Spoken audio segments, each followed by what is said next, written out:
my channel is all about studies, health and online marketing. So I'll be giving you tips regarding these three topics. If you want me to make another videos regarding these three topics, you can comment me in the comment box. I can make it for you all. So today we are back with a day 9 of English speaking course. आज हम हमारे day 9 पे आ गए हैं English speaking course के। तो जैसा आप जानते हैं कि मैं कंटिन्यूस सीरीज पूरी तरह से कंप्लीट कर चुकी हूँ, इंडेफिनिट सीरीज भी हमने पूरी तरह से कंप्लीट किया है। अब हम जाएंगे परफेक्ट सीरीज में। आज से हम अपना परफेक्ट सीरीज स्टार्ट करने वाले हैं, जो एक ज़्यादा टफ तो नहीं होगा बट काफ़ी इजी भी नहीं होगा। वो मीडियम है, मतलब ज़्यादा टफ भी नहीं है, ज़्यादा इजी भी नहीं है। बट अगर आप उसे ध्यान से उसके रूल्स अच्छे से बाइट करते, फॉर्मूलाज जो भी मैं आपको एग्जांपल दूंगी उस पर अच्छे से फोकस करोगे, पूरा एंड तक वीडियो देखोगे तो आपके लिए श्योरली इजी रहेगा। तो चलिए लेट्स गेट स्टार्टेड। तो जैसा आप देख रहे होंगे, आपके स्क्रीन पे मेरी स्क्रीन आ रही होगी। यहाँ पे मैंने लिखा है English speaking course day 9, because आज हम डे 9 पे आ गए हैं इंग्लिश स्पीकिंग कोर्स के। So today we are going to start with our perfect series. जैसा मैंने आपको स्टार्टिंग में कहा, परफेक्ट भी 3 तरह के होते हैं, प्रेजेंट परफेक्ट, पास्ट परफेक्ट और फ्यूचर परफेक्ट। हर जो भी सीरीज में चालू करती हूँ वो ये 3 टेंसेस को मेन लागू होते हैं, और यही रीजन है कि मैं ये 3 टेंसेस हर वीडियो में ये 3 टेंसेस के नाम लिखती हूँ, ताकि आप ये टेंसेस बार बार देखो और ये मेन टेंसेस आपके दिमाग में अच्छे से छप जाए। तो चलिए, परफेक्ट सीरीज क्या होती है? परफेक्ट सीरीज वो सीरीज होती है जिसको एकदम अच्छे से पढ़ने के बाद आपकी इंग्लिश परफेक्ट हो जाएगी। तो चलिए देखते हैं कि कैसे हमारी इंग्लिश परफेक्ट होगी। तो जैसे स्टार्ट करते हैं, प्रेजेंट परफेक्ट टेंस यहाँ लिखा है। अब जैसे मैं आपको हर सेंटेंस को कैसे आप पहचानोगे, कोई भी टेंस को कैसे पहचानोगे कि ये टेंस है, ये टेंस है, तो उसके लिए मैं आपको कुछ ट्रिक्स देती हूँ, कुछ उसकी पहचान बताती हूँ।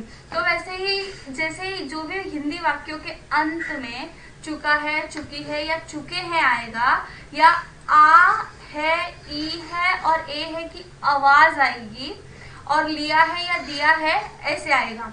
अभी आप सोच रहे होंगे कि मैं एक ही सेंटेंस लिख के बस खत्म कर दूंगी, तो नहीं, आपको ये सारे सेंटेंसेस, ये जितने भी मैंने यहाँ पे आपको दिख रहे हैं वो पूरे बायाट करने हैं।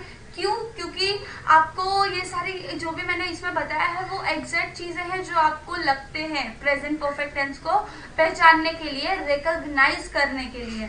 तो इतने सारे इसके लिए हैं क्योंकि हमारे देश में बहुत सारे लोग हैं जो अलग अलग भाषाओं का, हिंदी ही भाषा अलग अलग जगह पे अलग अलग जैसे बोली जाती है। जैसे कोई बोलता है मैंने खाना खा लिया है, मैं खाना खा चुका हूँ, ऐसे मतलब दोनों सेंटेंस का मतलब तो सेम ही है बट सेंटेंस अलग है।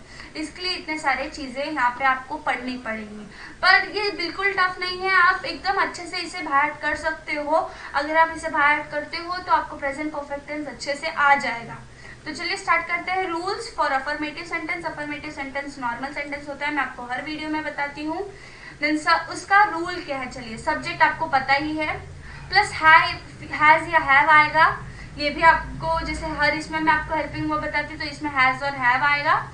और ये थोड़ा सा टफ हो जाता है क्योंकि वर्ब का थर्ड फॉर्म लगता है इसमें।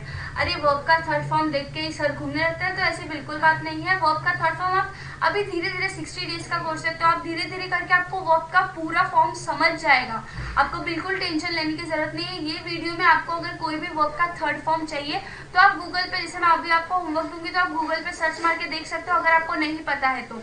अगर आप गूगल पे सर्च मार के देख भी रहे हो तो आपको वो अच्छे से भायाट होना चाहिए कि ये वर्ब का थर्ड फॉर्म ये होता है, क्योंकि ये वर्ब का थर्ड फॉर्म बाहर करना बहुत जरूरी है प्रेजेंट परफेक्ट टेंस के लिए। अब आप सोच रहे होंगे कि मैं हर एक चीज जरूरी बोल रही हूँ, तो हाँ वो सही है कि हर चीज जरूरी है। तो चलिए देखते हैं हैज और हैव कैसे यूज होगा इसमें। तो ही, शी, नेम, इट, यानी जितने भी सिंगुलर चीजें हैं सबके साथ हैज आएगा, और जितने भी आई, यू, वी, दे, जो मैंने आपको फर्स्ट वीडियो में ही बताया था, जितने भी प्लूरल चीजें हैं उनके साथ हैव आएगा। तो आपको ये हेल्पिंग वर्ब कैसे यूज करना है ये आपको अच्छे से अपने दिमाग में रखना होगा। तो चलिए एग्जाम्पल से देखते हैं, एग्जाम्पल से सीखते हैं। मैं खाना खा चुकी हूँ। अब मैंने कहा मैंने खाना खा चुकी हूँ, तो अभी इसका मैं जैसा भी आपको दूसरा सेंटेंस बोलूंगी तो मैंने खाना खा लिया है, वही सेंटेंस है पर उसका मतलब वही है, बट अलग अलग थोड़ा सेंटेंस में चेंज आ जाता है, तो वही प्रॉब्लम है।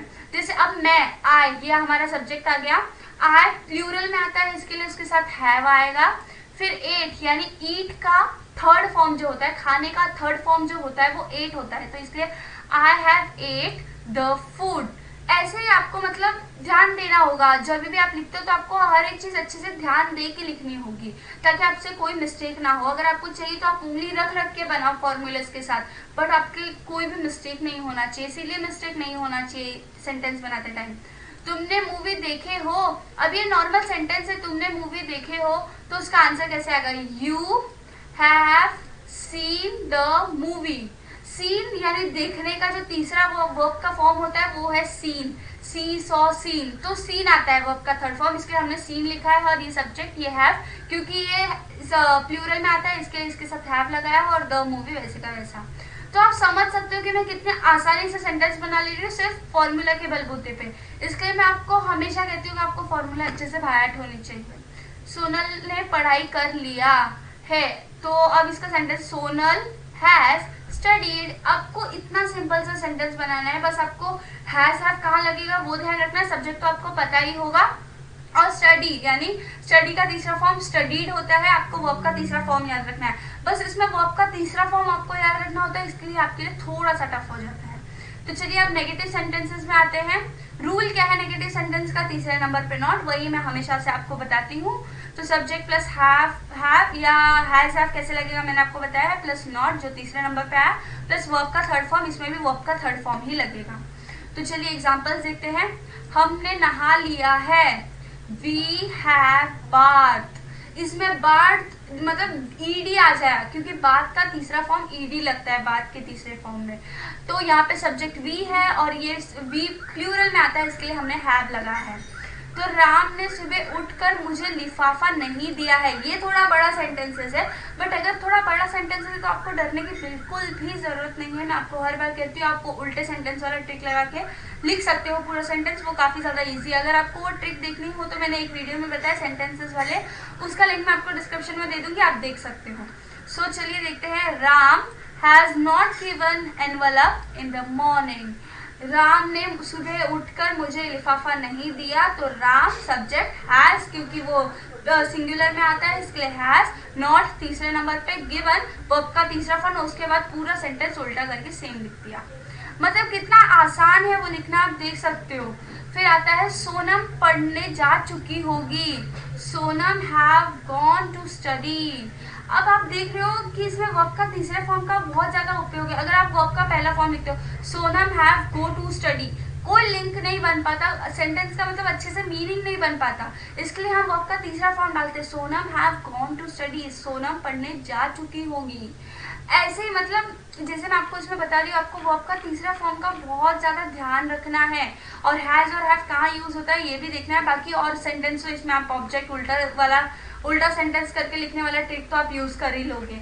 तो चलिए अब आते हैं हम अपने बेसिक एग्जाम्पल्स पे। बेसिक एग्जाम्पल में सबसे पहला एग्जाम्पल है, उसने इतिहास की किताब पढ़ लिया है। He has read the history book. History mostly किसी बहुत लोगों का फेवरेट सब्जेक्ट नहीं होता, बट बहुत लोगों का होता भी है। तो मैंने यहाँ पे हिस्ट्री लिखा है। आप कोई भी सब्जेक्ट, कोई भी बुक, कोई भी चीज ले सकते हैं और उसे कन्वर्ट कर सकते हैं। अगर आप ये फॉर्मूला अच्छे से बाहर करेंगे, हर चीज में जो भी इसमें बताती हूँ आपको बाहर करना है, मतलब करना है। अगर आप वो चीजें अच्छे से बाहर करते हो तो ही आपका टेंस इंप्रूव होगा, तो ही इंग्लिश इंप्रूव हो पाएगी। इसके लिए मैं हमेशा आपको ये सारी चीजें बोलती हूँ। तो चलिए, सोहम ने अपना ठाकुर बंगला बेच दिया है। ठाकुर बंगला, उसके बंगले का नाम ठाकुर था, इसके लिए वो साथ में आया है। Sonam has sold his Thakur bungalow. क्या तुम घर बंद कर चुके हो? Have you close the house. आप क्वेश्चन मार्क इंटरोगेटिव यानी क्वेश्चन सेंटेंस, तो क्वेश्चन सेंटेंस कैसे लिखते हैं वो भी मैं आपको बता चुकी हूँ। आपको पहले हेल्पिंग ऑफ डाल देना है और उसके बाद पूरा सेंटेंस सेम रखना है। मैं मोस्टली इंटरोगेटिव का जो फॉर्मूला है वो लिखती नहीं, बट वही फॉर्मूला है जो मैंने आपको सेंटेंसेस में बहुत बार बता चुकी है, इसके लिए मैं नहीं लिखती इसमें। पर आप देख सकते हो, आप इससे भी समझ सकते हो। तो चलिए, अब आप, आई होप कि आपको ये पूरा अच्छे से समझ गया होगा। तो अब बारी आती है बेसिक प्रैक्टिस की। तो चलिए बेसिक प्रैक्टिस देखते हैं।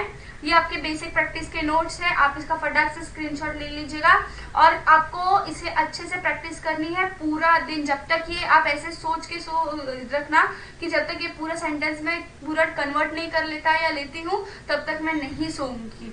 तो आपको एकदम पूरा अच्छे से सेंटेंस कन्वर्ट करना है। आपको रोज जो मैं देखती हूँ प्रैक्टिस के लिए वो आपको लिखना है, उसे कन्वर्ट कर करके आपको प्रैक्टिस करनी होगी, तभी इंग्लिश इंप्रूव हो पाएगा।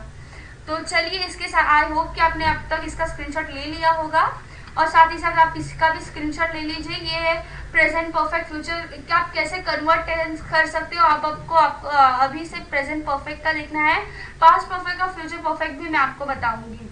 तो चलिए, आई होप कि ये सारी चीज़ें का स्क्रीनशॉट मैंने आपको जो बोला वो आपने ले लिया होगा। हर चीज़ों में आप ध्यान दे के सीखेंगे। So I hope you liked my video, and if you liked it, please like, share and subscribe it so I can make another videos for you all. So आपको पूरा lecture time to time attend करना है ताकि आपकी English बहुत अच्छा हो जाए। तो चलिए, thank you for watching, bye bye.